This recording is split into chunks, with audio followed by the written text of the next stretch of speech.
Hi there. Welcome to the Aligned Living Podcast. I'm your host, Kathleen Galatly, and I'm super excited to have you join us. In these episodes, we're going to have some heart-to-heart conversations with experts, everyday wellness enthusiasts, and, well, anyone with a story to share about their journey towards a more balanced and harmonious life. Welcome to the Aligned Living Podcast, where well-being meets wisdom, and the journey is just as important as the destination.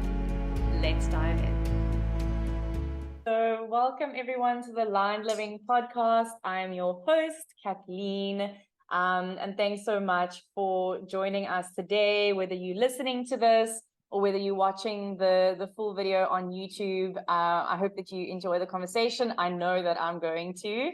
I'm here with a very good friend of mine, Mr. Thomas Sheehy, who I am beyond excited to have here. Tom and I met at the Shala, which he's co-owner of, the Shala Cape Town Yoga School in Cape Town, where I did my yoga teacher training in 2015. Yeah, it's like almost a decade ago. It's crazy. It's coming, yeah. Yeah, and I actually took a very long time to decide on where to do my teacher training. And when I found the Shala's website, I was immediately drawn to it. And when I went into the Shala for my little chats about whether it's the right fit, etc., I walked into the space and I got this very clear download that you're going to work here one day, like you're going to be here one day. And literally, I think within 2 or 3 months of my teacher training, Tom and Tams asked me if I would be willing to leave the production world, which I was like, yes, please, and come and manage the space. So I taught there. I managed the space for 5 years. I did my 200-hour there, my 300-hour there. Through a very interesting time in my life, it really became a sanctuary and a home. And yeah, Tams and Tom have become 2 family members to me, and I've got the world of gratitude and respect, not only for them as people, but the work that you're doing in this world is just out of this world. And so I'm very honored to have you here, Tom. And I'm going to stop chatting now because this is not about me. I would love for you to just give a little introduction of you, yourself, where you're from, a little bit of your upbringing. I love the question of, when do you feel in your life, maybe it was in childhood, maybe it was later, where you had maybe one of your first big aha moments, just for us to get a little bit deeper into your lovely self. All right. Wow. Well, thank you so much for that introduction. And thank you so much for all of the time and all of the friendship and all of the experiences since 2015 and ongoing as well. Yeah, it's wonderful to have been in a position where we've worked together and come out of it as friends and family and kept a relationship over and above what was started. Yeah. So, and as we know, between us, that extends to siblings and parents and all sorts of things that we've had the pleasure of meeting over the time. Yeah. So thanks a lot also for calling me in today. I'm happy to chat and happy to speak to and with your own community. I'm really happy to be here. I'm really impressed with the work that you're doing and the stuff that you're putting on. Thanks. So me, well, sure. If we, to slightly before your question about when was the awakening, what was before the awakening? I mean, well, I'm originally from England, albeit I put a little disclaimer there, England by birth. My father is an Irish expatriate, and our name Sheehy is Irish, and I don't deny, born and raised in England with an English mother and all, but very, very fond of and connected to my Irish heritage as well. We're from a little town called Bromsgrove, which people wouldn't know unless they were from the area, but you would know Birmingham, which is the second city after London in terms of size. So it was quite an urban upbringing, quite a concentration of people in a relatively small area. In terms of, I love that question about my own personal awakening. I mean, before the yoga practice, as it were, and before my sort of independent awakening, as a child, my father was heavily involved in the local church and the local church community.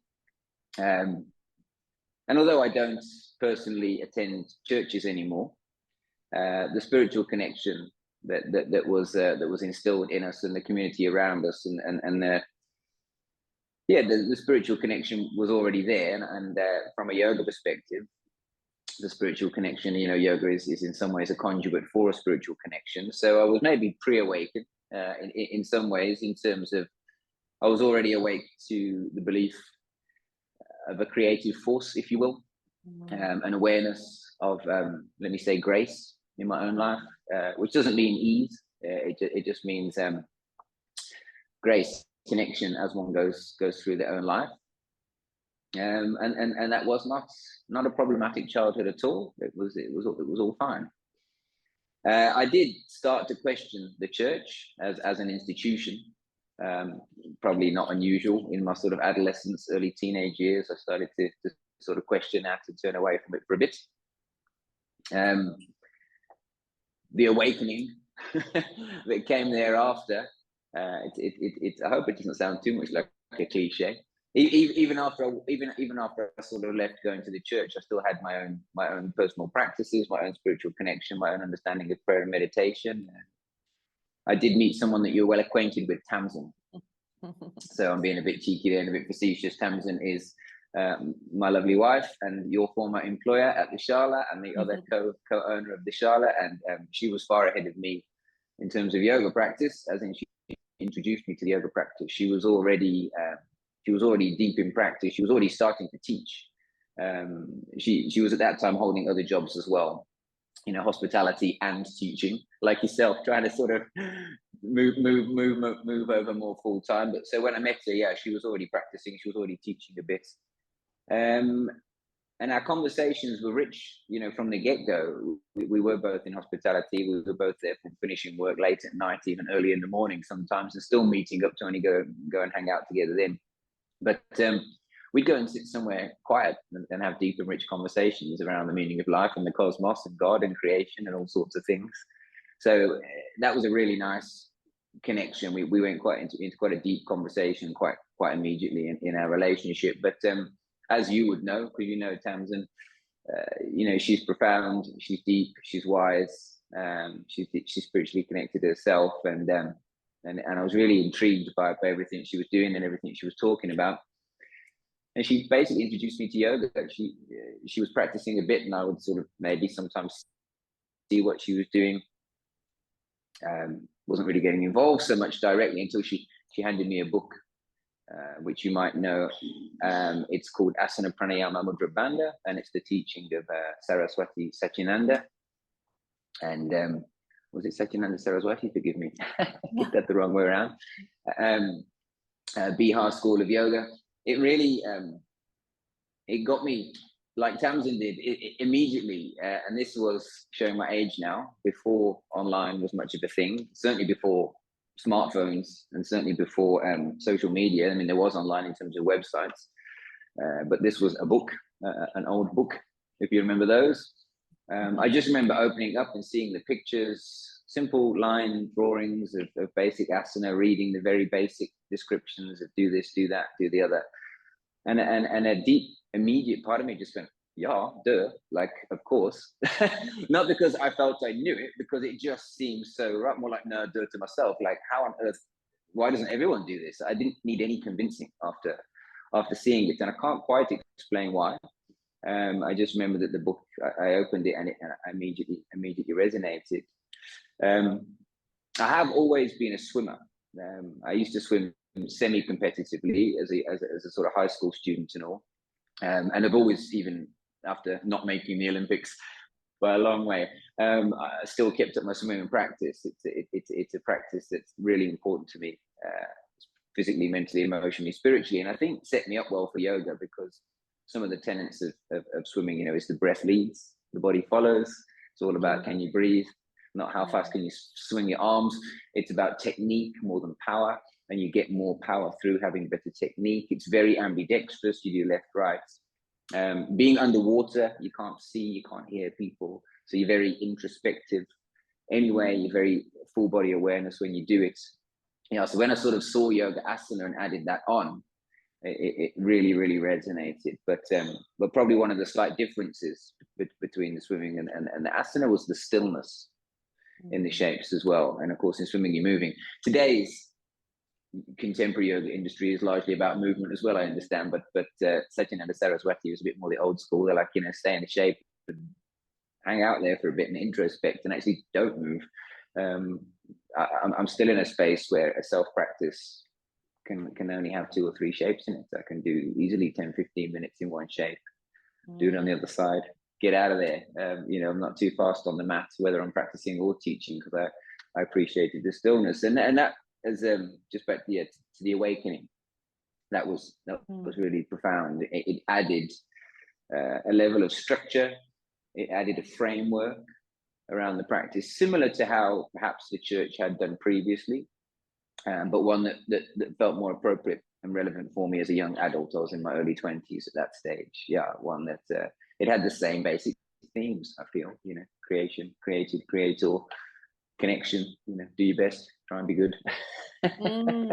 But somehow the shapes and the introspection and the connection to the physical body whilst doing it really, really, really resonated. And that was absolutely profound. I mean, it coincided with the relationship with Tamsin, who is still some 18 years later, blessedly, my partner in life. And that would definitely be the second awakening. Thanks, Tom. Yeah, when we were speaking of the swimming now, it made me think I've been on a documentary binge the last couple of weeks and watching all the documentaries about the free divers and the ice swimmers. Yeah. So profound. And in one of the documentaries, I think it's called the longest breath or the deepest breath, one of the women says, by learning how to hold my breath, I've learned so much about myself. Yeah. And that is just, that really like resonated with me so much. And when you speak of now, of swimming, and like I was never a swimmer, and now I swim in the ocean, and I'm like the worst swimmer in the world. Like I could probably actually do with some lessons, but just like learning, like to me, like what I like enjoy doing is doing my asana in the water. So when I'm swimming and moving through the shapes and feeling that difference between, the less gravity than when you're on a solid floor. And absolutely how much stillness and slowness can open up so much space. And that's something that I always loved about your classes at the Shala, was those 9 a.m. slow flows, because like you're going to go in there for the 60 minutes, and just because I always say, like, just because something is slow and because it's a beginner's level does not mean that it will be easy. Again, it's not, when you speak of grace not being ease, I think that that's such an interesting way to put it, because that really is what the practice is for me a lot. I also really enjoy Iyengar, and I know you've got an Iyengar practice as well, where you're fully supported by so many props as well, and you're moving slowly, and you're doing your right side, and you're doing your left side, and you're doing your right side, and you're doing your left side. I'd love for you to maybe share a little bit about your style of teaching. And I always, and as yoga teachers, we get the question all the time, oh, what kind of yoga do you teach? Yeah. It's like my worst. And then I'm just like, just come and try it. And because it's so hard to explain, but I'm going to ask you now to explain a little bit in your own way, a little bit about the trainings that you have done, your education background in teaching yoga and anatomy as well, if you want to go into a bit of that, because Tom was actually the anatomy teacher for all the courses that I've done, and anatomy and physiology, which really I think was one of the main, between that and Tamsin's revitalized course, I think the combination of those is what set me on the trajectory of the way that I teach. Because even though I wouldn't say I am as academic as Tom is, I'm also quite a nerd when it comes to things in the body. So yeah, love you to share a little bit about that. Thanks, friend. Yeah, and I'd love to. I mean, I hope it's interesting and useful to your listeners, because I could go on all day about the practice and what it is and what it isn't and what it's meant for me and etc. But sure. I mean, a good friend. We have a friend together, a mutual friend, Fidoz Munda, and she offered a brilliant sort of framework for, not for me personally, but I think sort of basically around academic integrity at some point. And it was along the lines of, be confident in what you do know. You know, don't doubt yourself. If you've learned it and studied and practiced it, be confident in that. That's the first point. And the second point is, be honest when you don't know. You know, don't make stuff up and pretend. Just say, sorry, I'm not sure about that. You know, acknowledge your sources is the third point. And accept that there might be a different perspective was the fourth. And that's a little 4-point, you know, things you put in place on a talk you did this one time, and it landed, you know, for me. I was like, wow, that's amazing. So in terms of acknowledging my sources and being confident in what I know, I think, you know, we can trace yoga back ballpark 10,000 years. It's gone through a lot of shifts and changes and developments and expansion over that time. And today, I think it's worth acknowledging that I'm a studio owner, a practitioner, and an instructor of a relatively contemporary style yoga. Even because if I acknowledge my sources, my key influences are contemporary by being the Ashtanga series, Patabi Joyce, BKS Iyengar, certainly Satyananda Saraswati. They're traditional in a sense, you know, teaching in the 1900s, would you believe, you know, the 20th century, but very contemporary by a 5 to sort of 10,000 year lens. So it was ultimately asana practice, you know, with breath work and deep concentration.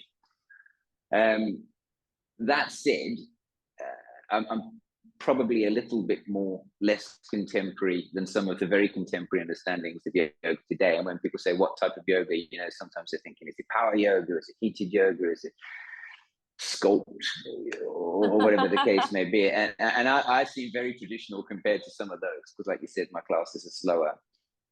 Hold the shapes, explore the shapes, just introspect within the shapes. So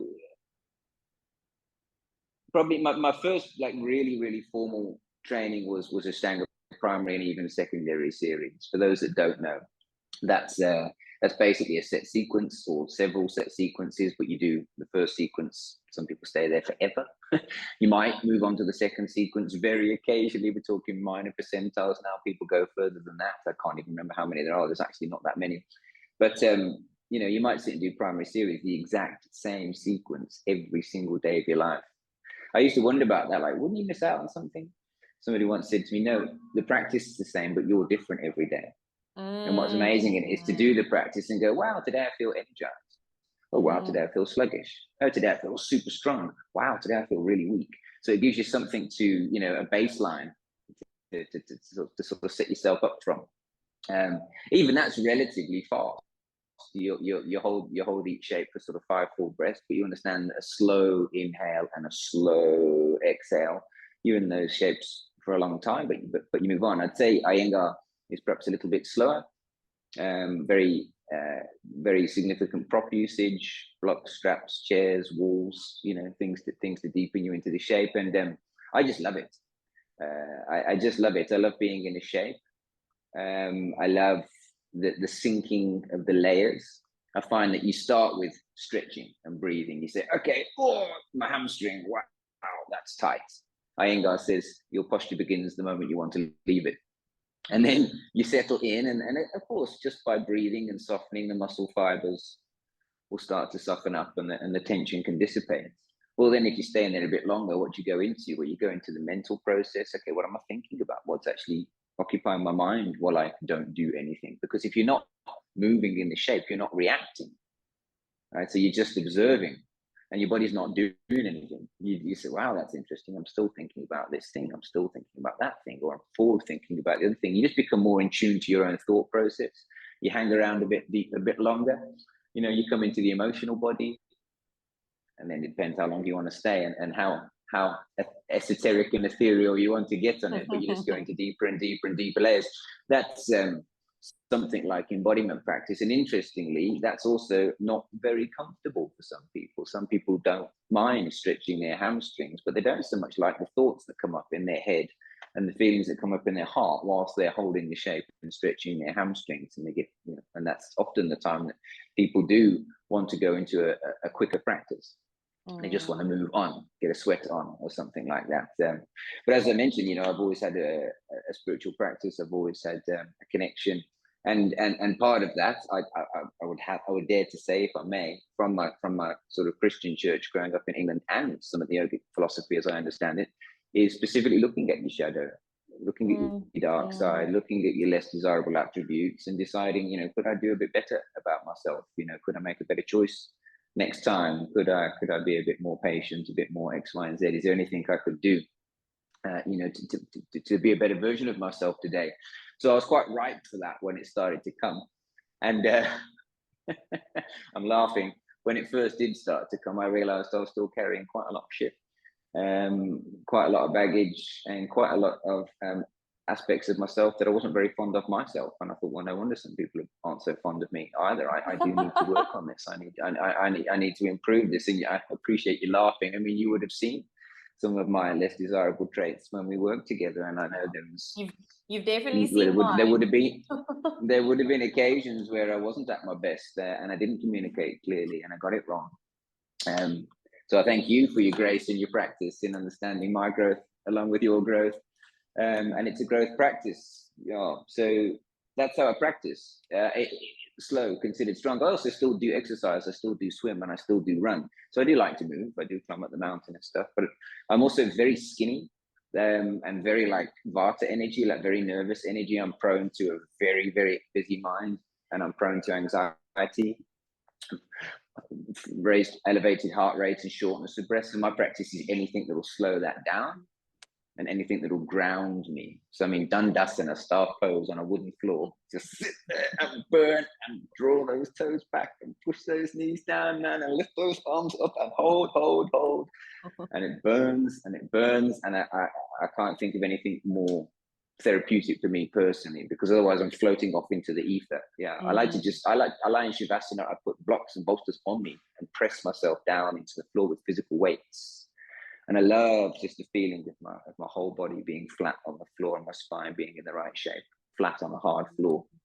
And then just coming out of that when the time is right, feeling that I'm literally standing 2 inches taller, 2 levels deeper, and a bit more connected. Yeah, that does come through to my teaching. That's been an interesting challenge, if I may, as a side note. As a studio owner, I've got roles over and above myself as an instructor. I have to make sure that we've got the right composition of classes, so that there are faster classes for people that want them. There are slower classes for people that want those. There are advancing, less advancing, stronger, softer styles of practice, so that we can offer a range of types of class for a range of types of people.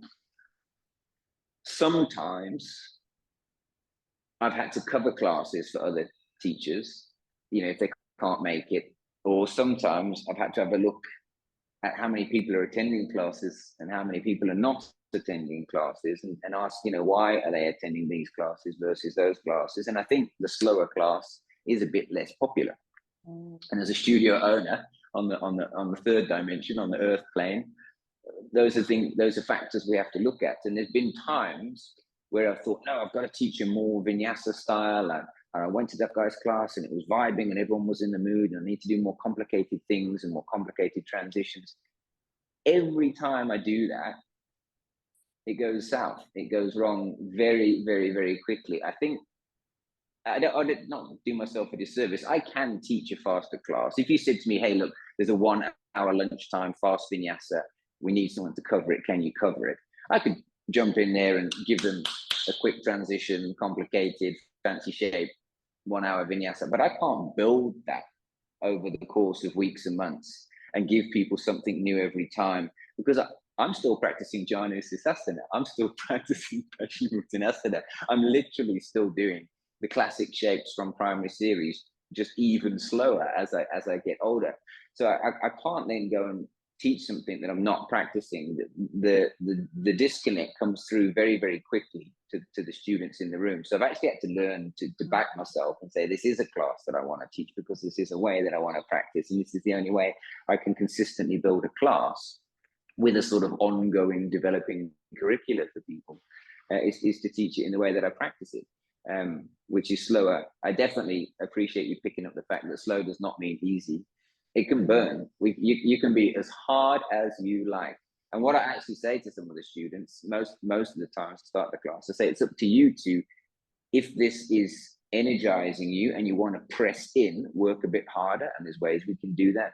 And if this is fatiguing you and you need to hold the shape but back off, allow yourself to back off. So I encourage the students to self-modulate their own level of intensity within my class, whilst we're all doing the same relatively simple sequence with relatively long holds. And what I really do, I still find it very gratifying, not for me personally, but it does like reaffirm things that I believe I've read and practiced.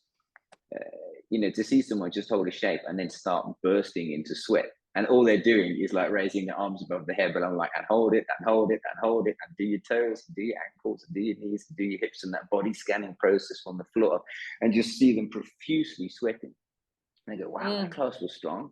And I was like, yeah, we didn't do any vinyasas, go figure, like it's hard to push into gravity. It's hard to hold planks. It's hard to hold an up dog for a while, so you can be as strong as you want. But my own personal tagline is move a bit slower, feel a bit more.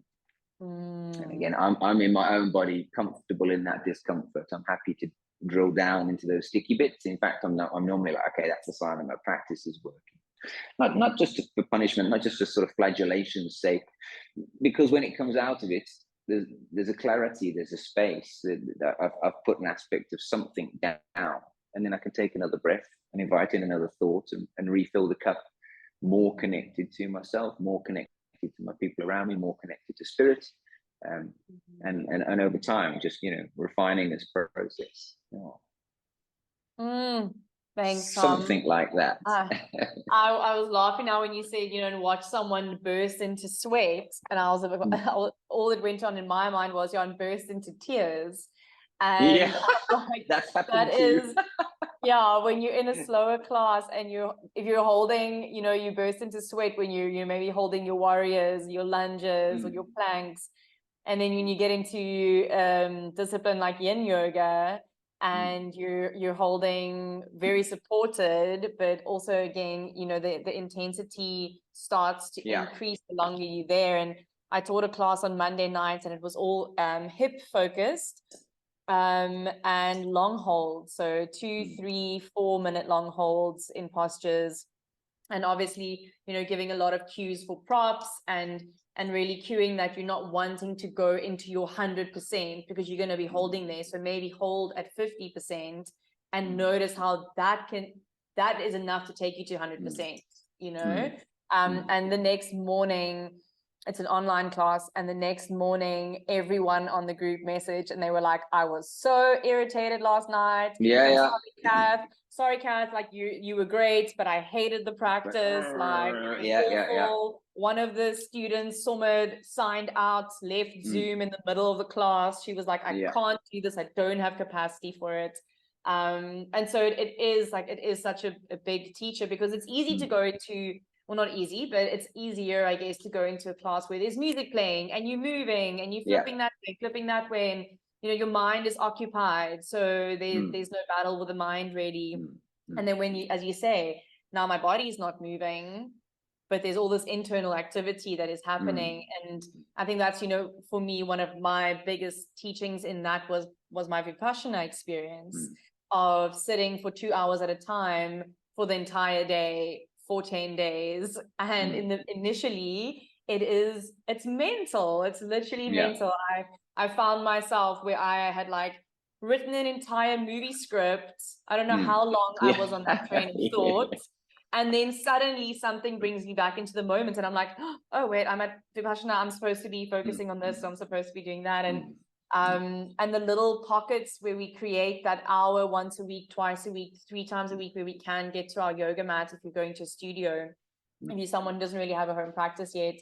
Even just that hour is such a beautiful way to really try and give the brain a break, and to to create some internal space. So even though you feel like, what was I saying to someone the other day? I was using the example of when you go on holiday and say you've got 2 weeks holiday, but it's really only by day 4 or 5 that you feel like, you know, it's almost like people say, like, when your holiday ends, you only feel like you just started relaxing and now it's over. And I was like, a yoga class or asana practice can be like that a lot. When you go to a class and it might take you 50 minutes out of the 60 minutes to actually be able to self-regulate enough to come into any kind of state. And so the gift of the practice is, it's beautiful that you've got that hour luxury to be able to be guided through a practice and get to a beautiful studio and, you know, maybe grab your green juice after or whatever you're doing to make this experience like really nurturing and pleasurable for yourself. But ultimately the healing of the practice continues long after you get off your mat. And so what you've done for yourself within that practice is what is going to really hold the nervous system for you walking into the rest of life. And so I'm going to use that.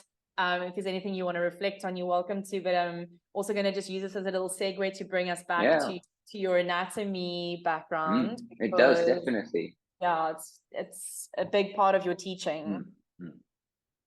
Yeah, thanks. You raised some amazing points. I'm trying to catch them all so I can respond. We'll have to do another conversation, but take a breather and explore the Aligned Living on-demand video library, along with our exclusive membership perks. Plus, our YouTube channel is already up and running, offering even more wellness content. Your path to holistic living is just one click away.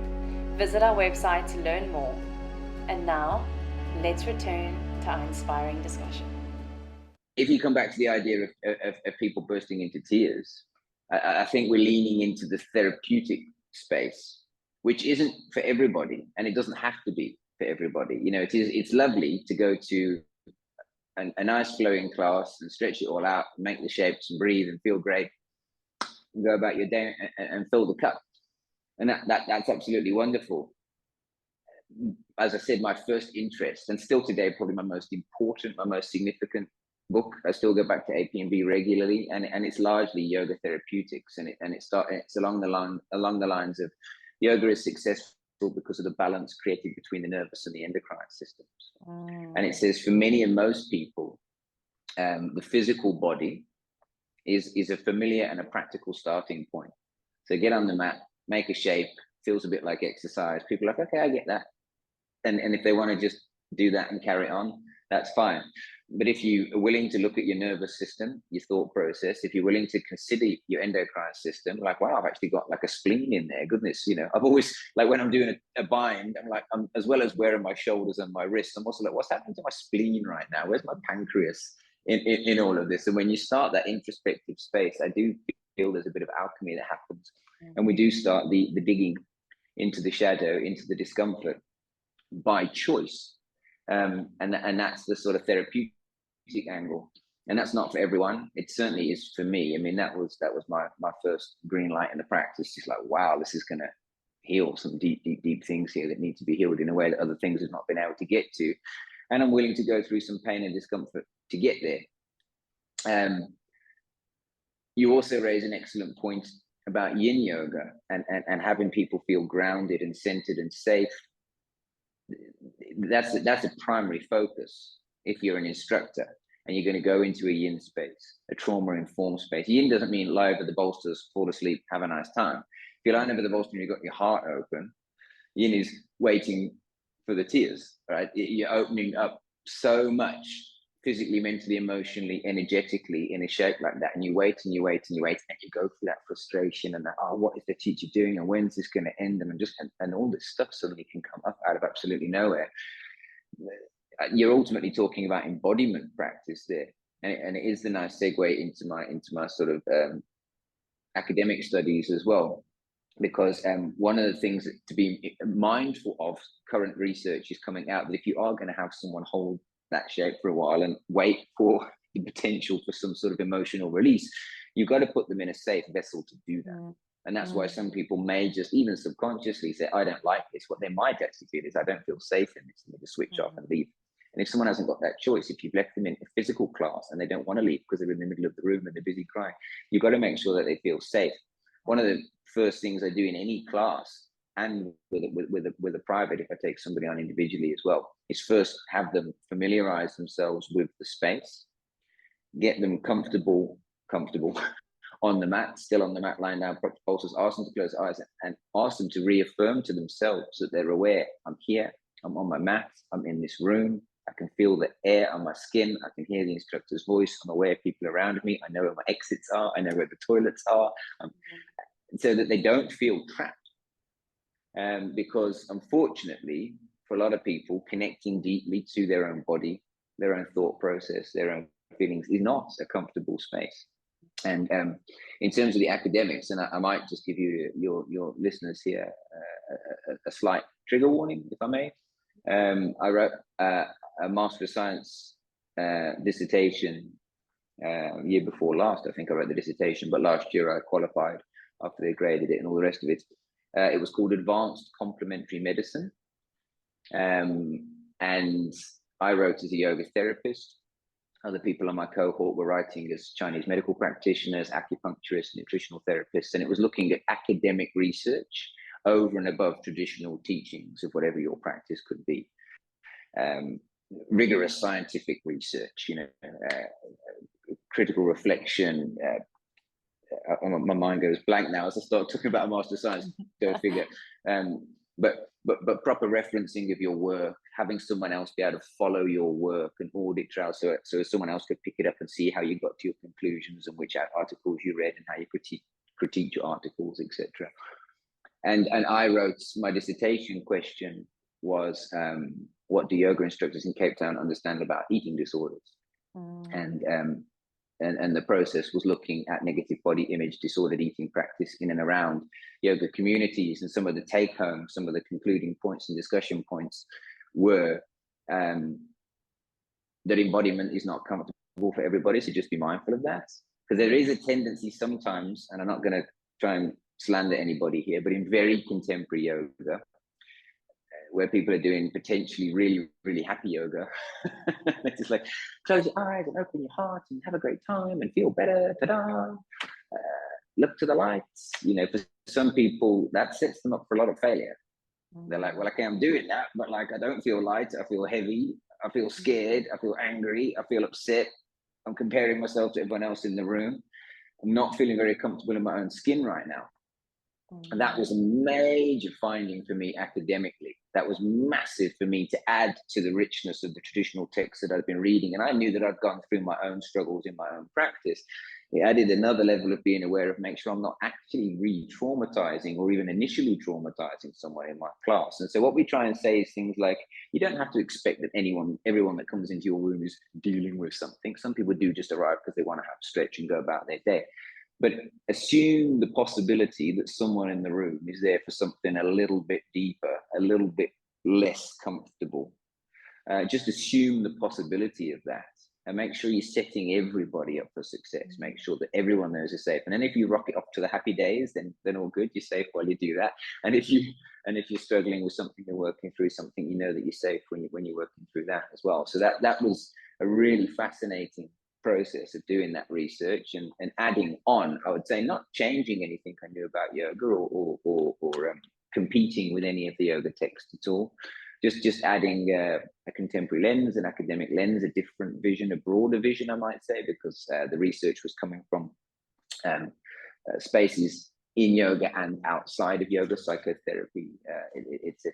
So it was really fascinating and useful and helpful to add on that extra lens of this sort of trauma-informed approach and the potential that embodiment and getting connected to your body might not be very nice for somebody. It might not be a very comfortable feeling for them. In fact, it might be an absolute terror for them and something they're specifically trying to get away from. Of course, if you can harness that and keep them safe and keep them in there is practice and research and belief and traditional texts that say there is healing in there as well. But not always a comfortable type of feeling. And side note, the reason the degree program was called complementary medicine, not alternative medicine, because complementary was specifically looking at how and where do our practices, yoga, acupuncture, traditional Chinese medicine, nutritional therapy, etc., how might they work with quote unquote orthodox medical drugs and surgeries? Not saying alternative says do one or the other. Yeah. Don't go to a doctor, do your yogas, you'll be fine. And there's unfortunately a lot of that type of speak in the very contemporary spaces. And what I've kind of always suspected and practiced towards, but the degree program added on, was that some people need different types of help. Different people need different types of help. And you can go to a therapist, and you can have a surgery, and you can take a medication, and you can do your yoga, and you can do your art therapy, and you can do your beach walks, and you can do your exercise, and you can build up a sort of profile of therapeutic practices that complement each other and give you more opportunities to reassess and reprocess, because these things tend not to be very linear, that they're entwined and they loop back on themselves, and you revisit things, and people often need more than one method to help them with that. Of which yoga can be a very good one. Of which it's the best one. Don't listen to us, but we're a little biased. I love that you brought that final point up of and I like the words and both, instead of, you know, this or that, or something's wrong, something's right, where you know, as humans we want to be able to put things in a little list, and we want to be able to put it in a little box, so that there's one thing that if I fix that one thing, it will fix the other things. But as we know, that's not really how it works. So I think, you know, when people are getting on the mat, when they come into these practices, there might be an intention from the ego to be like, cool, I'm going to go do my workout, and I'm going to be happy and like da. But then also I'm processing some stuff, like this thing is happening at home, so now I'm like having a good time here. So it's like, instead of being like you can either be this or that, it's like you can be both sad and happy at the same time. I would agree completely. We hold such a broad spectrum, and so I know for me it's often a struggle when I am going through something difficult to allow myself to just then like feel some joy, or feel some relief, or feel some freedom, when there's so much that I'm holding. And really for me it's been such a journey of understanding that, but you can hold both.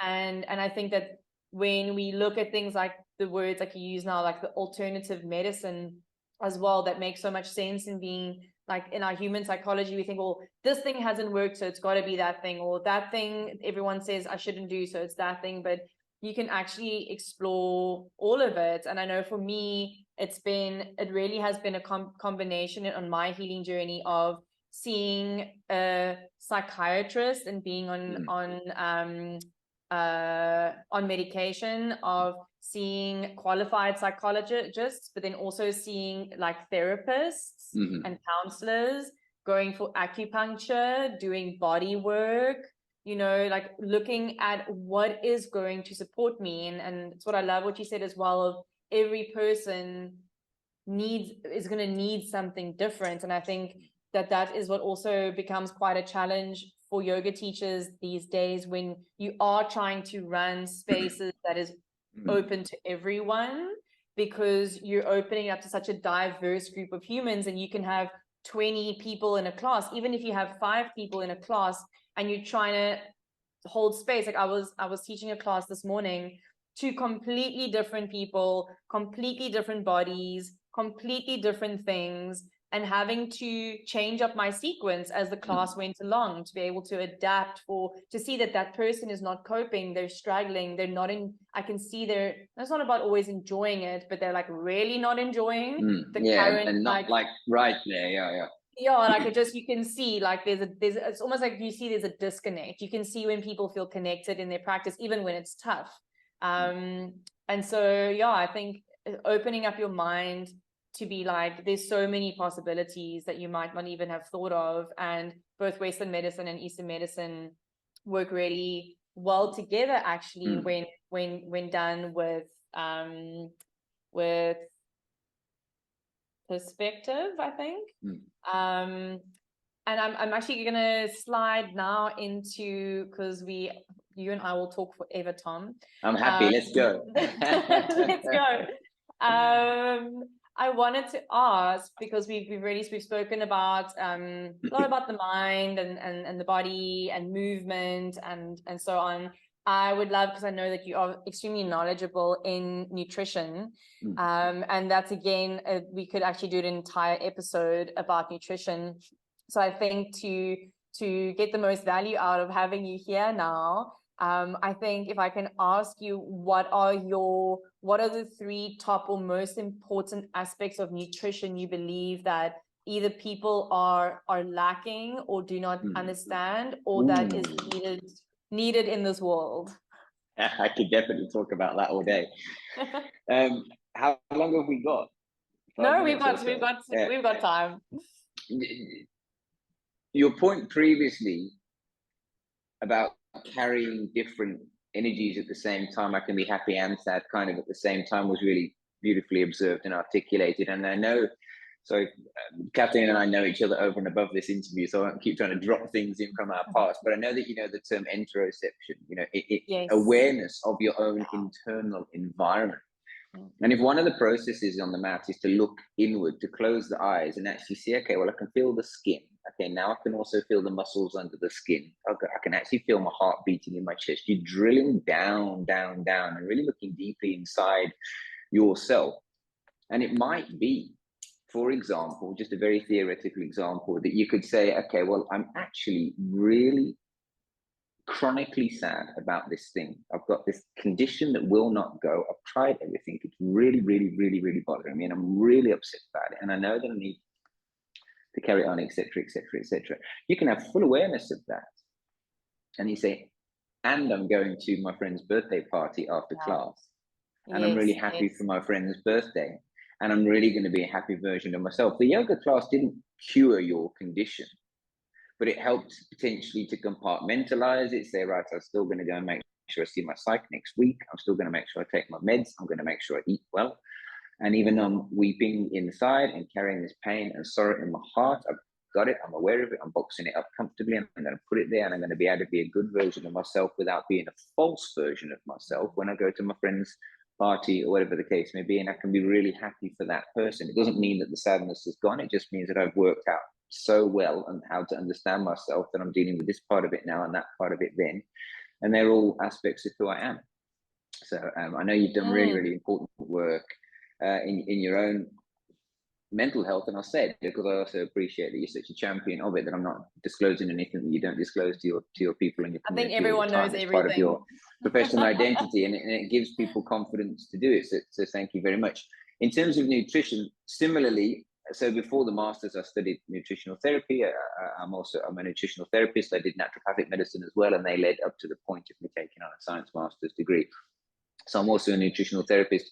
Similarly to the complementary alternative, in the early days when I first started studying nutrition, I was a bit younger and a bit more hopeful, but still slightly alarmed. In the same way, a lot of people were going like, eat well, never get sick. You know, anti-cancer diet. I despair. I mean, as if you know, eating a vegetable is going to cure all ailments, you know, that a human could conceivably face today, of all days, you know, where we've got environmental pollution, you know, governmental pollution, microplastics, you know, everything, as if. Now, definitely nutrition is a really, really critical foundation stone, and trying to do better with your diet. What's useful about it is it can have quite quick and quite tangible positive effects, and they can be quite encouraging for people. But it doesn't mean, remember I wrote on disordered eating and eating disorders. A lot of people then are like, oh, well, if I eat these, I shouldn't get sick. And then I get sick and now I'm worried about eating. And you can get into a very like strange mind space, even though you're ostensibly trying to do something well, like eat more vegetables. It can cause a lot of strife. So I think if there was one first thing to say, goodness, how to get to the first one? Individuality. There is no diet that works for every human on the planet. There isn't. So if this is the one that says this is the one, there's a big sign there that it's not.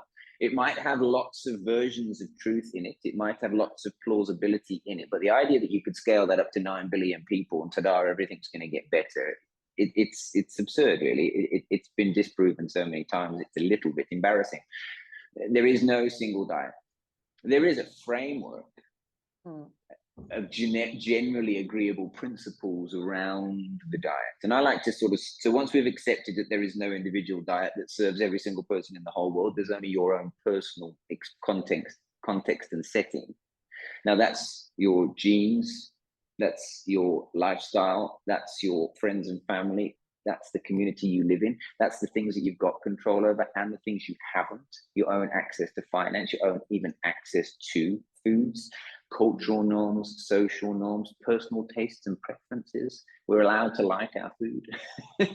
So it's so broad. What I do when I work with people individually is hear their story and help them rather refine their existing plan more than a 180-degree turn in the opposite direction. I'm not a big fan of that like shock and awe campaign of absolutely everything I ever ate goes out the window and here's my new diet. Ta-da! I find that that's too big a step for people, and they sometimes just make further mistakes. So the first one is that there is no single diet. There's only a refinement of existing practices. Thereafter, the framework.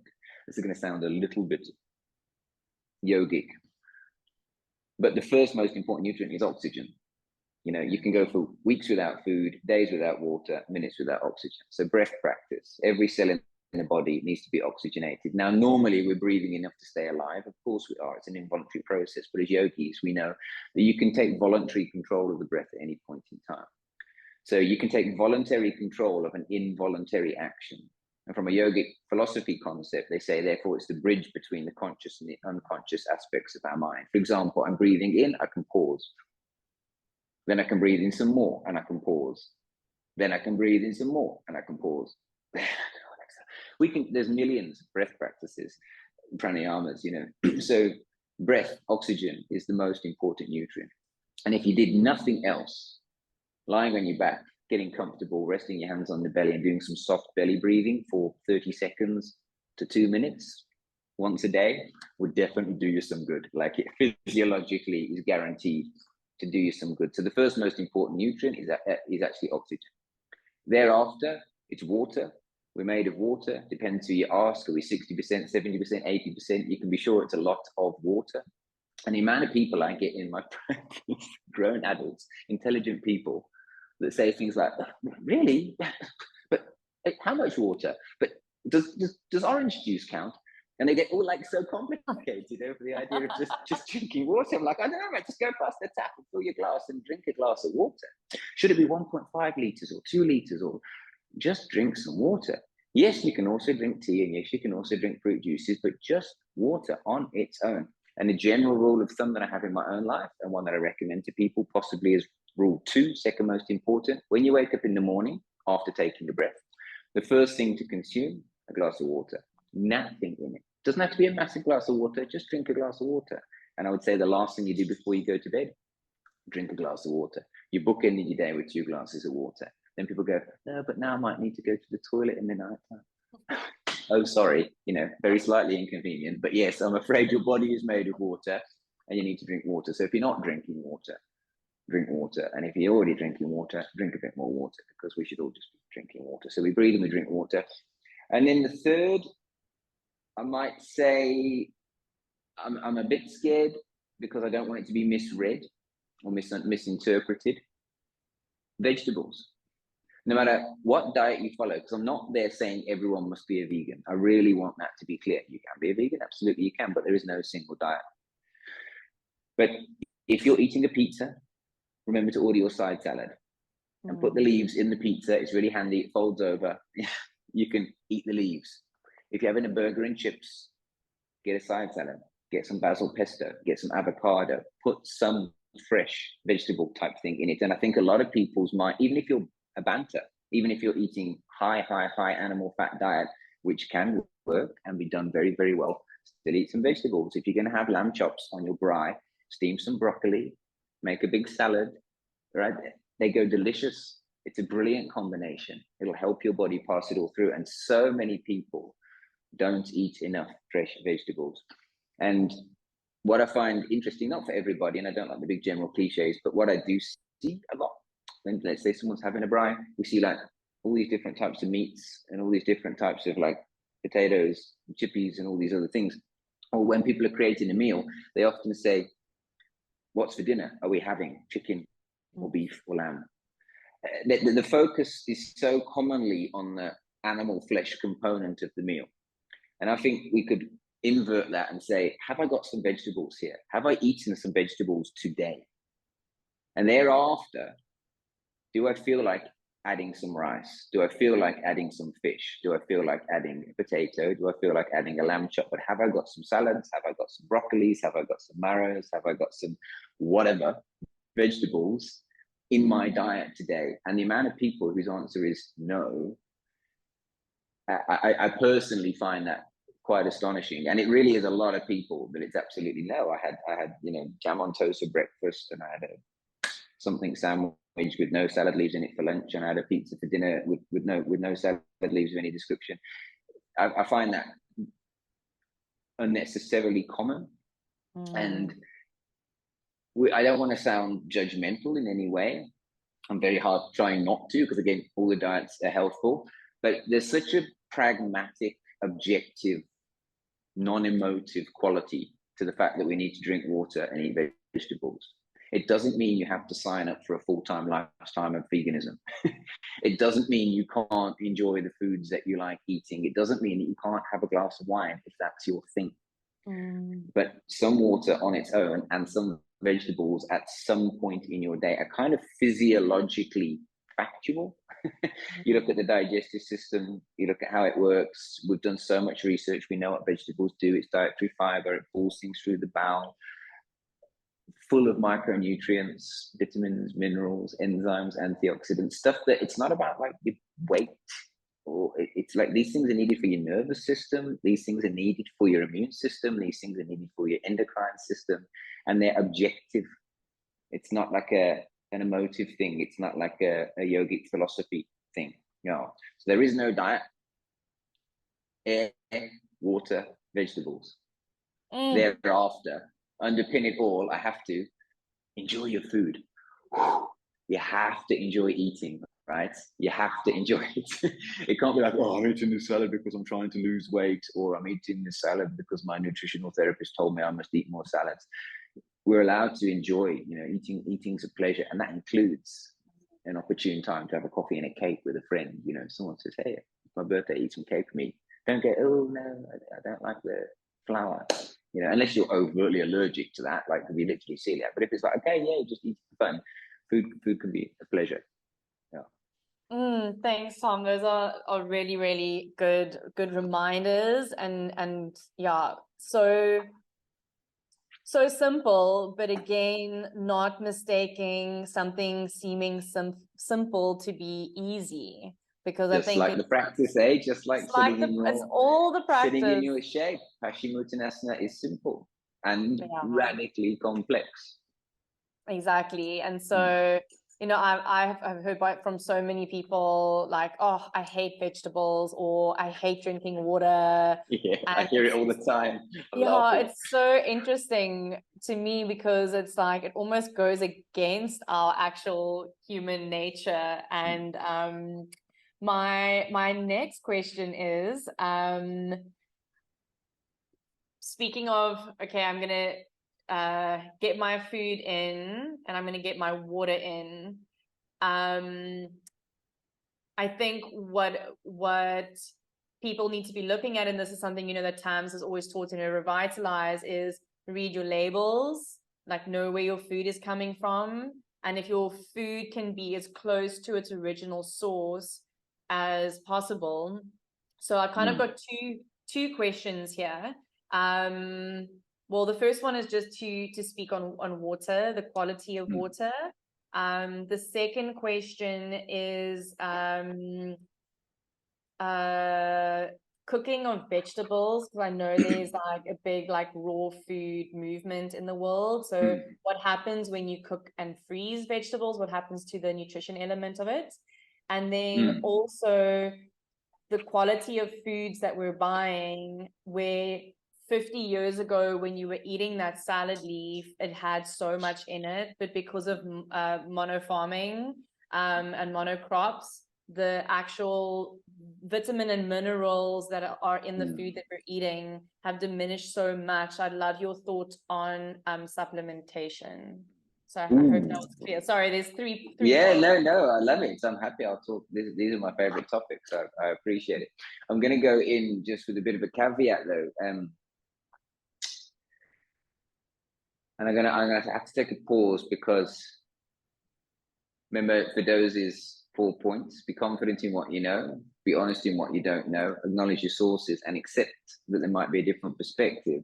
My perspective has shifted and changed quite a bit in the last few years, as I hope it should. We should always be refining our understanding. And science is inherently like critical. It's like ask another question, don't just accept that as a fact, ask another question about it. And then you mentioned raw food, and there's potential for different perspectives, because some people are very determined that raw food should be the base of the diet, and others not quite so sure. And I don't want to be controversial in any way. To go back to your starting point, Tamsin, who just remind is we're married, and yes, she does a lot of detoxification and revitalized work, as courses and workshops and parts of aspects of our teacher training. And her comment about reading labels and trying to keep food as close to source as possible, I understand what she means by that. But in my practice, what led me to my dissertation was working as a nutritional therapist. And over the years, expecting that people would come to me and I'd help them read their labels and help them eat better. And I started to see that people were getting very anxious by reading their labels. And especially in the eating disordered eating, negative body image space, where it's weights and measures and percentiles and label reading that becomes things some people want to shy away from. So I don't want to talk about reading labels now and then tell you that chemicals in the food are bad, and have someone do backflips and then go and check all their food and throw it all away. So let me say that simple whole foods is a personal baseline. So I do eat some fish and I do eat some meat, and I have a very largely heavily vegetarian-ish type diet, and I've been fully vegan in the past, but I currently am in a space where I like to eat some meat. I choose to eat some meat, and I choose to eat some fish with my vegetables. Let me say a single lamb chop and some broccoli and some brown rice. They're all quite identifiable, and I don't need much else. I often think people get very complicated with meals, and they want to put all these different flavors and things in. And there's a majesty in just chewing your food slowly and releasing the flavors about it. And just very simple whole foods is a sort of personal baseline. There are aisles in the supermarket that Tam and I just don't walk down. We don't even have a microwave in the house, so there's very little in the way of frozen foods, and very little in the way of anything that would have a label on it anyway, because we also like to cook. But I'd say simple whole foods is a nice space to aim towards. But I'm going to just try and say it, and forgive me if I don't have the language for it. I'm not trying to be inflammatory or facetious in any way. Any food choice is a privilege, locally and globally. If you actually have got the choice to eat this or that, then we should first acknowledge, lucky me. I've got a choice today whether I read the label or don't, and whether I swap that for something without a label or not. So remember I said, food can also be enjoyable. So food can also be something that we're grateful for and appreciative of in any form. So I do need to just please put that out before we go into should we cook food and reading labels. That said, there are some things that are generally plausibly better for our body and some things that are less. Naturally occurring simple whole foods are generally a bit better for the body, and synthetic, chemical laden, human derived, Michael Pollan calls them edible food like substances, I sometimes call them pseudo foods. They're a little bit less better for us. So don't get me wrong.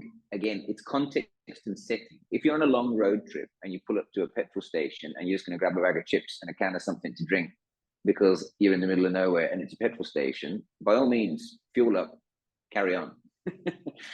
But that doesn't mean you can eat that stuff all day, every day and expect a good result, because you're kidding yourself. You can't put negative grade fuel in the car every day and expect a good result from the car. Remember I said earlier, one of the nice things with nutrition is you give someone a slight change, they immediately get a little bit of an improvement. It's quite interesting. Like, oh, my gut was a bit less gurgly today, and oh my, whatever, skin got a bit better quite quickly when I drank more water. That's quite attractive feeling for people. It's a catalyst for looking further. So yeah, contemporary food production, I've heard it said that the food's changed more in the last 100 years than the previous 100,000. With firstly the advent of supermarkets and microwaves, and then this explosion of absolutely instant foods, edible food-like substances, where you can go to a petrol station at 3 o'clock in the morning and get food from different corners of the globe. It's a little bit weird, and I don't necessarily think if it's always a movement forward. People think this is always like advancement to be able to get all these things. I think that's a little bit confusing. And yeah, there are just some things, if you can't pronounce it, if you turn it around and you can't read the word and can't pronounce it, it stands a good chance because it's a synthetic chemical substance. Again, one or two of those, a few of those in the diet over the course of your lifetime doesn't need to be a massive concern. The body is strong, the immune system can deal with certain things. But all day, every day, junk food, fast food, ready-made meals, chemical-laden things, that it's going to have a cumulative negative effect over time. It sort of can't not. So it's worth having a look at that. And again, I always ask people to start with something obvious. Can you drink one more glass of water? Can you eat a little bit more vegetables? Can you eat one less microwave meal? Can you, if you are someone that eats a microwave meal or a ready meal every single evening, could you set yourself a personal challenge to cook a meal one night a week? You might find that it's fun. You might find that you really enjoy it. Like the practice, you might find that you mess it up and you want to get back and try it again next week. So I can't tell everyone what to do, but yeah, simple whole foods, great where possible. Cooking versus raw, I do think we should eat some raw, fresh herbs, salad leaves. I love basil pesto. I might get a basil pesto tattoo, because I can't think of a better way to get a big bag of vegetables, blend them down raw with olive oil, raw garlic, pinch of salt, and just make something delicious. So it's like eating a supplement, and it's full of iron, and it's full of enzymes. It's delicious, and it goes with absolutely everything. And that's raw. I don't personally follow a completely raw food diet mindset. I know people that do, and I respect them, and I've studied with people that do, and I respect that. I think it's slightly flawed as a concept when people are fully raw. And I stand to be corrected. If anyone wants to contact me, we can have the conversation further, let me know. But there are some research from a human anthropological perspective that said, one of the things of raw, there's going to be more vitamins, minerals, enzymes in raw food. And when you cook it, some of that is lost. The amount of goods is going to be reduced by virtue of you cooking it. Yet, by cooking it, you make it easier to digest. It's very difficult to digest a massive bag of salad. You've got to chew it forever. I mean, that's why, there are creatures that have 4 stomachs, because they're busy chowing and digesting raw food all day. They're also having a lot of flatulence all day, and it's we're not herbivores, we're omnivores. We can eat a range of meals, and there are certain anthropological studies that suggest that modern day Homo sapien, by virtue of our specifically large brain, evolved when we learned to control fire and eat more cooked food. Because although you've got less nutrient, it's easier to get. So I don't know if you're going to show this video and people can see my hand diagram here. You might have 100, this is an arbitrary number, but to paint the picture, you might have 100 units of nutrition in the raw item, and you might have cooked 50 of those units away. So you might have 100 units in the raw item. By the time you cook it, there's 50 units, right? You've halved the amount of goods. But of the 100, you can only access 30 or 40. But of the 50, you can access 99 of it. You know, you can get all of that in. So you've got less, but you can get more in. It's easier on your digestive system. Do you understand that point? So definitely eat some raw, eat some salads, eat some herbs. Definitely. It's interesting to realize that you can take a baby marrow and grate it. You don't have to cook it. And it's delicious on a salad. I'm not quite so comfortable with butternuts, you know, and that's quite, you know, and soup is delicious, right? You can slow cook on a low heat butternuts for ages and put lots of vegetables in there and turn it into a cooked paste. I'm not going to believe that that's not healthy for you. You know, if you make a traditional old soup with 7 different types of vegetables in it, and in Ayurveda, you sometimes cook food for days, by the way, right? You know, you might take a lentil dal and it might be cooked for 2 days, 3 days. Now that's the very opposite of raw. And they're breaking it down, releasing very, very, very deep, otherwise inaccessible nutrients. And there's a wealth of knowledge around the Ayurvedic cooking systems as well. So do eat some raw. I wouldn't necessarily go into the full raw food diet myself, and I think there's a lot of value in cooked food, and there is some of the research that I've read that says that's useful too. Yeah. Water, if I may, then again, I want to just gently mention privilege. If you have access to tap water, drink the tap water. If you have access to bottled water, maybe, but then you're potentially creating plastic. There's also a lot of nasty, nasty liars out there that tell you it's spring mineral water, and it's not. A nice space in between, so you've got to know your source and trust them. A nice space in between is a water filter. I think they're relatively inexpensive. At our house, we have, it's a big ceramic pot, massive big ceramic dome, and it's got a rock, like a granite rock thing in the middle. So you fill the water in the top half and it seeps through the rock and comes out the bottom half, and it's filtered out quite a lot of the stuff that would have been in the tap, not everything. But that's an investment in the first instance, but it's free thereafter. So over a course of years, you're just putting liters and liters of tap water in it, but you're drinking slightly filtered tap water. It's not going to get rid of absolutely everything that you don't want in there, just by virtue of being public water systems and all. But it's quote unquote better. It's more filtered than actual tap water, and over time, it becomes more affordable the longer you use it. I would say drink water where you can get it from, and if you have the choice and the privilege of getting better quality water, then by all means do.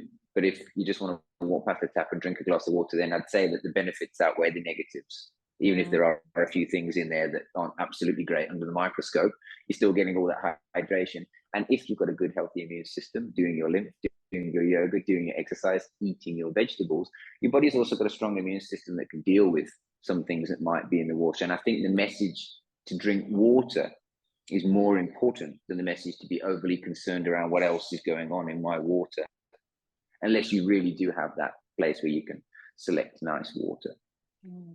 Yeah.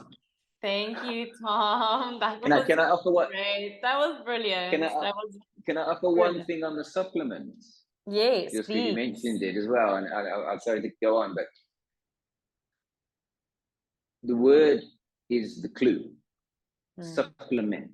And remember, my lens, more and more as I get older and older and older and practice more and study and research more, specifically since the Masters, my lens is now, as well as eat well, it's more focused on negative body image and disordered eating.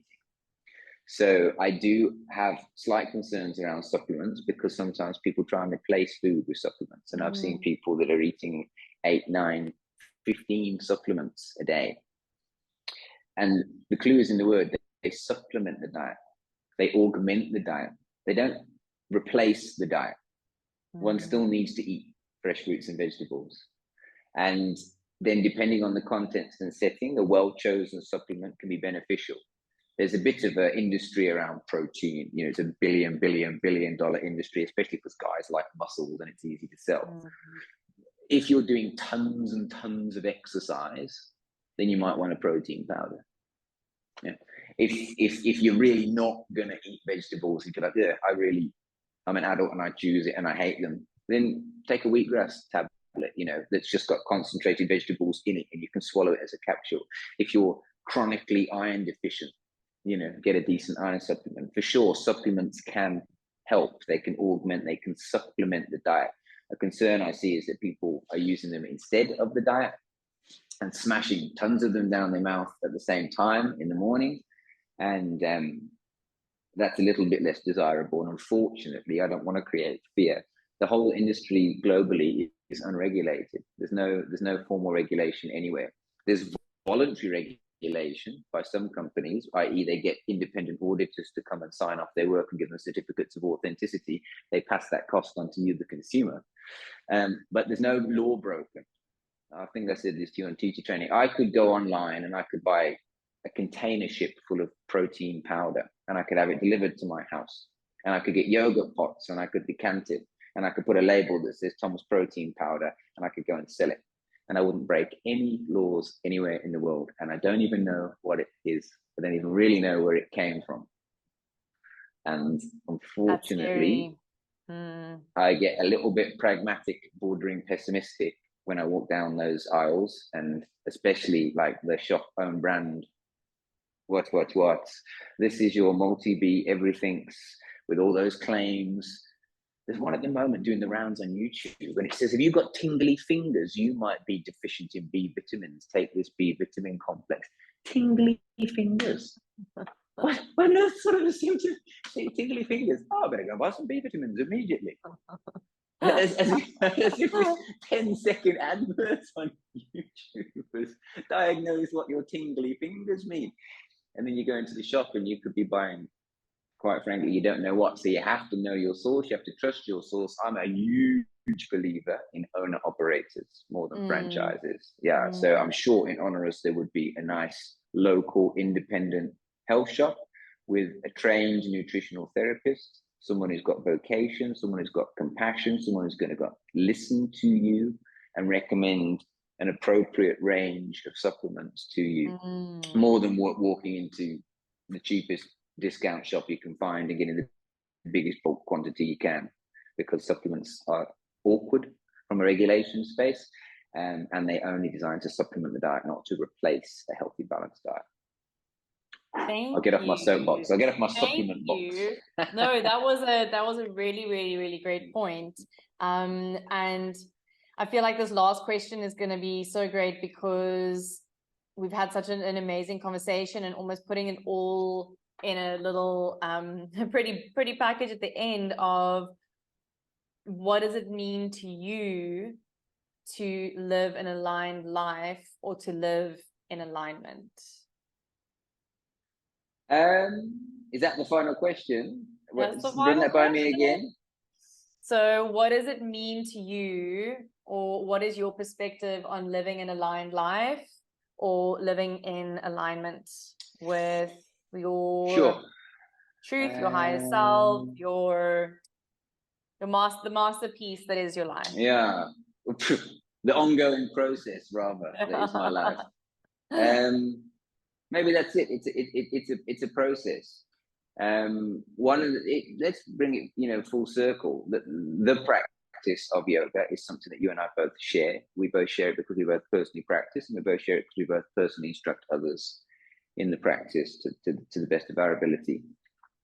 And like we were saying, the practice can be sometimes uncomfortable. Yoga is a discipline. It has to be done. It only works if you do it. And some schools of thought, they do it every day. That seems like a big thing for some people. I don't think it has to be a 90-minute class every day. I think you can get on your mat and do a few sun salutations and take a few breaths for 5 minutes every morning. You'd be setting yourself up for success. So my swimming is also a discipline, a practice. I don't do that every day, but I do it regularly and I take it seriously. Beach walking barefoot, if you do it every day, could be a discipline. Art, if you do it every day, can be a discipline. It is joyful. There is passion. There is even fun in there. And you can certainly have a nice yoga class and feel good afterwards. But the discipline is turning up, turning up, turning up, turning up, turning up, and turning up again. Small things consistently done. Now, I'm a work in progress. I make many mistakes. You've seen them. And even all these years later, busy apologizing to my daughter only yesterday for some more mistakes I might have made. We're works in progress, but I get back on the mat. I get back into the breath. I get back into the prayer. I get back into the meditation. I get back into the eating practice. I do things each day because I love them and because I know that they are good for me. They make me a better version of myself, which makes me a better version out there in the world. I still step up. I still fall short. Some days I practice more, some days I practice less. But the discipline, I could honestly say that since I picked up the practice, my good friend Tamsin introduced me to it in 2005. There's not been many days that I haven't done something like a practice. Some sun salutation, some breath work, some Surya Namaskar, you know, at the very least, other times longer. And I don't know what I'd be without it. It's just a little metronome. It's a little constant. It's a little grounding. It's a little security. It's a little check-in. And then I just feel that I'm better able to face the day, physically, mentally, emotionally, spiritually. And I'm in a process at some point each day of personal reflection. Not anyone else's standards. I'm not being told by the creator that I've done wrong, and I'm not being told by my yoga teachers that I've done wrong. It's my personal ethical compass that I refine and I polish every single day. And if I, Thomas, you know, I know, I fell short in this regard yesterday. Actually, Thomas, I'm quite proud of the fact that today I did something that I said I would do. There's an internal dialogue that happens that comes through the discipline, comes through the practice. And I think that's what living in alignment is, because I call myself a yoga instructor. I have to be practicing. I call myself a nutritional therapist. I have to be developing my relationship with food. You know, there has to be an alignment of thoughts, words, and deeds. And the best way to get that is to keep getting back into your discipline. For me, yoga and swimming. For other people, rock climbing and art, whatever the case may be, but do it with intention, a little bit each day. And I can only say from my personal experience, 17, 18 years down that journey, from meeting Tamsin and doing the yoga side of that journey, because I was doing it a bit before, that I'm pretty much a better version of myself today at 43 than I was at 23. A little older, a little grayer, but overall more aligned. And that's just tick, tick, tick. Keep doing it, keep doing it, keep doing it, keep there and get on. Thank you, Tom. That's beautiful. And I think it's when you are on this journey, aging almost becomes exciting, less than daunting, because you're like, oh, I'm going to know so much more, I'm going to feel so much more, I'm going to understand so much more.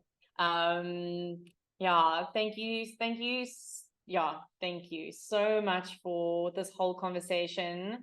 I feel like I want to go listen to it all again. There were like a few mental notes that I took. I'm always learning from you, and I'm always inspired by you. So thank you. Some really like golden nuggets in here.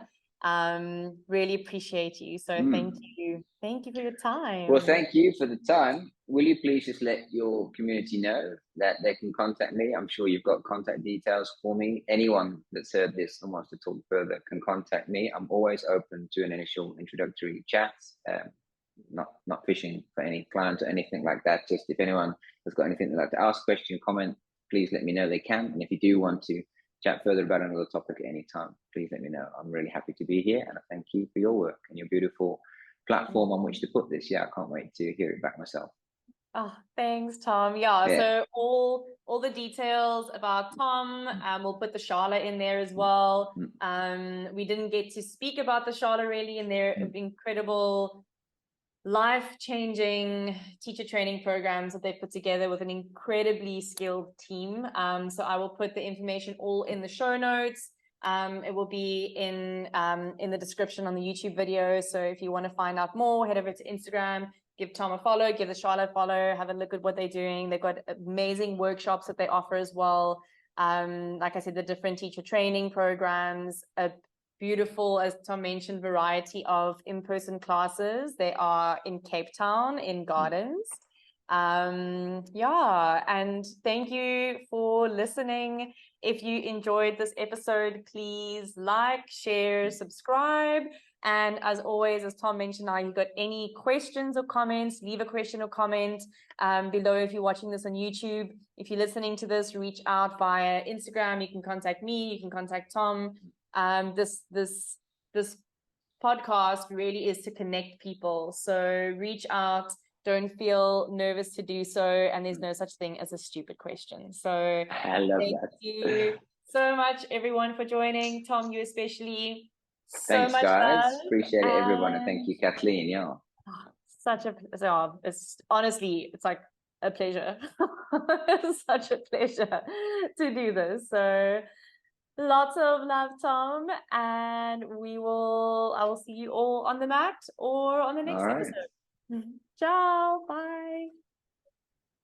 Thank you so much for tuning in to today's episode of the Aligned Living Podcast. We hope you found inspiration, insight, and a fresh perspective on your journey towards holistic well-being. If you enjoyed this episode, don't forget to subscribe, rate, and leave a review on your favorite podcast platform.